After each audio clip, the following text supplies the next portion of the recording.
Let us be in a spirit of prayer.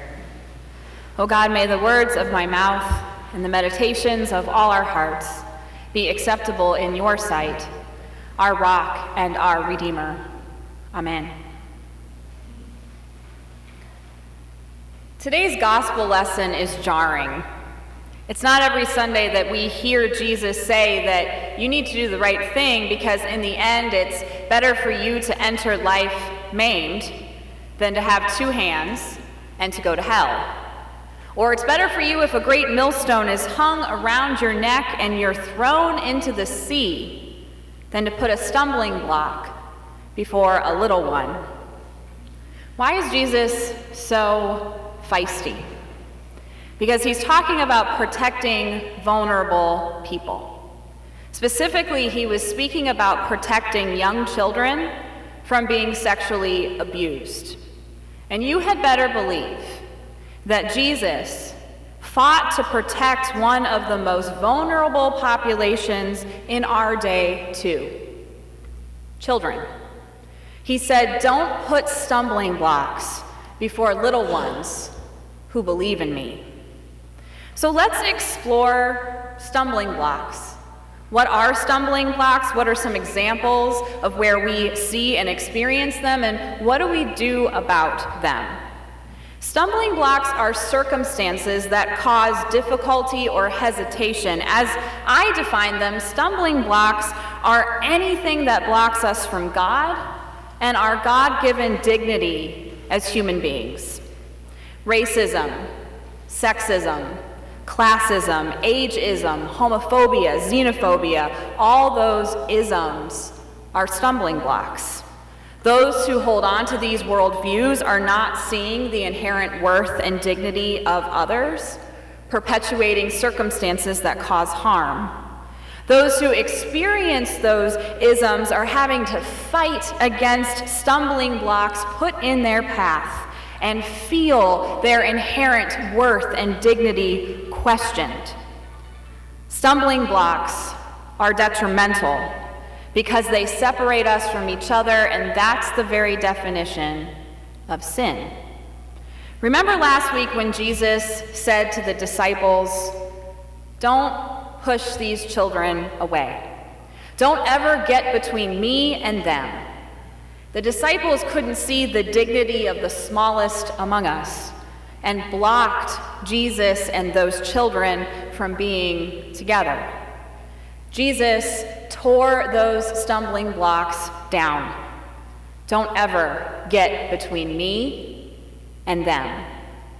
So where do we see and experience stumbling blocks? Last Sunday, Viola Davis won an Emmy for Best Actress in a Drama, the first African-American woman to ever do so. In her acceptance speech, she said, "The only thing that separates women of color from anyone else is opportunity. You cannot win an Emmy for roles that are simply not there." We like to tell ourselves that everyone is on equal footing and everyone has equal opportunity to succeed.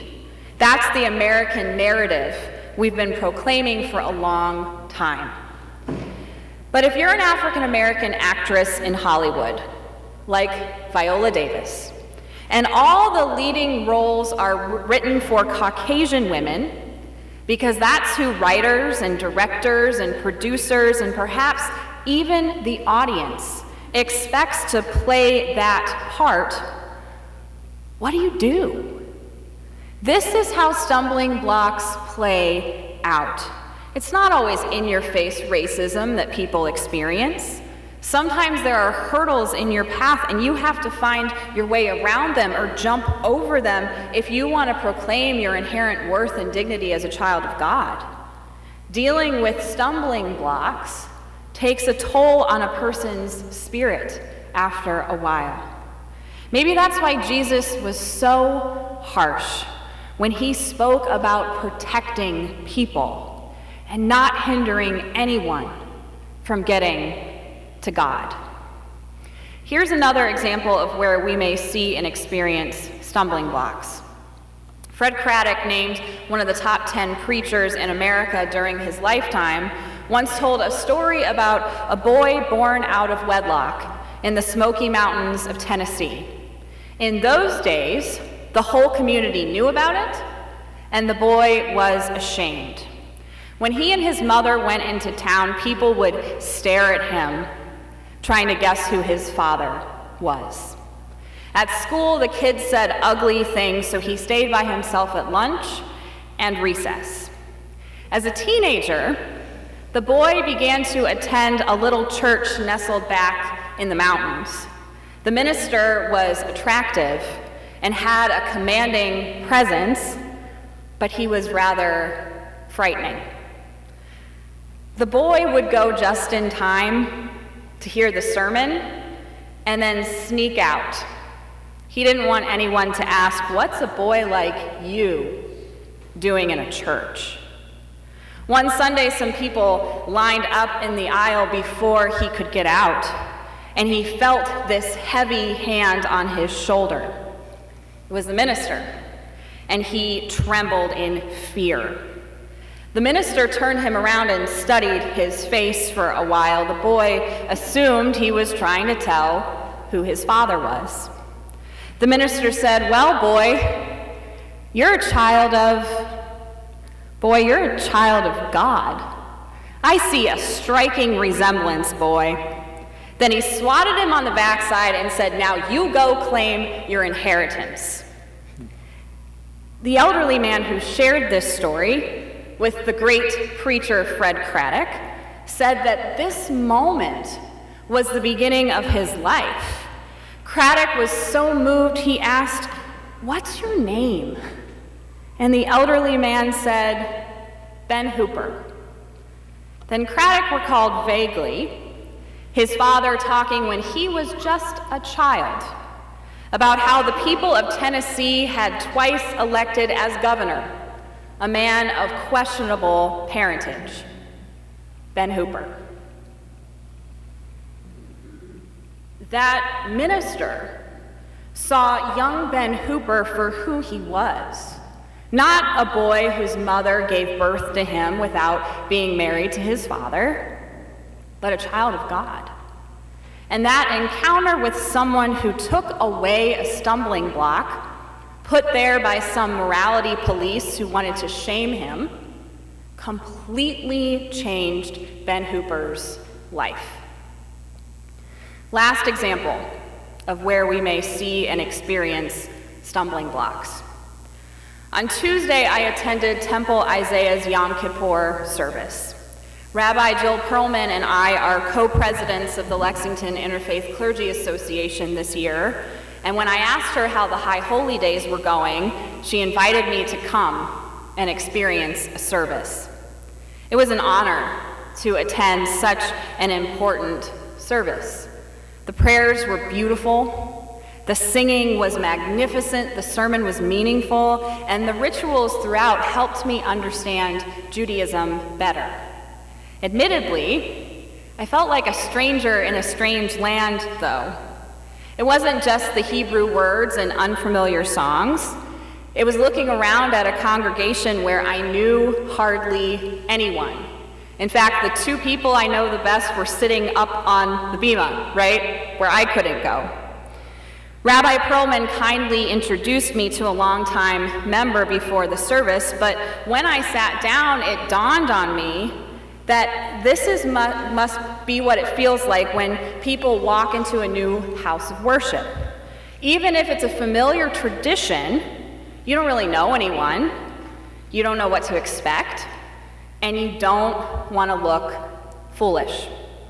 As I was contemplating this experience, the elderly man next to me asked, "Are you here alone?"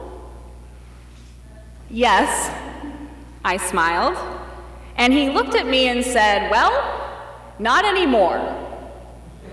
It was so loving, made even more so by him having no idea that I'm a Christian minister attending a Yom Kippur service for the very first time, and I'm feeling a bit self-conscious because I have no idea what to expect, and I'd prefer not to look dumb and out of place, and want to be as respectful as possible, knowing I can't even say some of the prayers and sing some of the songs because they're literally in Hebrew. Sometimes stumbling blocks aren't always isms. It could be thinking that your place is here and my place is there, and we shouldn't mess that up. You have your religion, and I have my religion, and the line of demarcation needs to stay in place. And people may feel so uncomfortable experiencing something new that they can't even bring themselves to walk through those doors and be inside a house of worship to encounter God and community.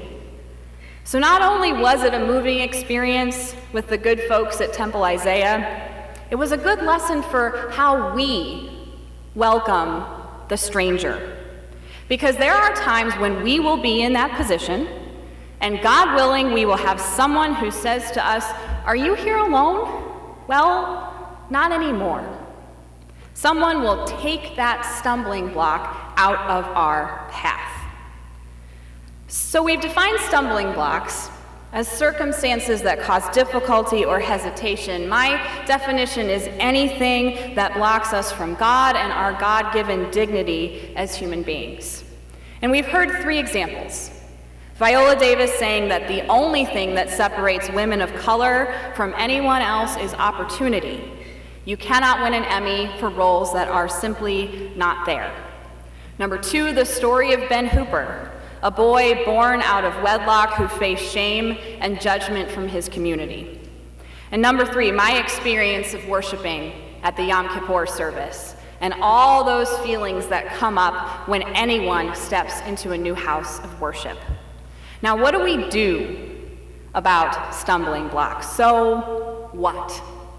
In the case of Viola Davis, she had people who believed she would be the best person to play that part that let her win an Emmy. She got an opportunity.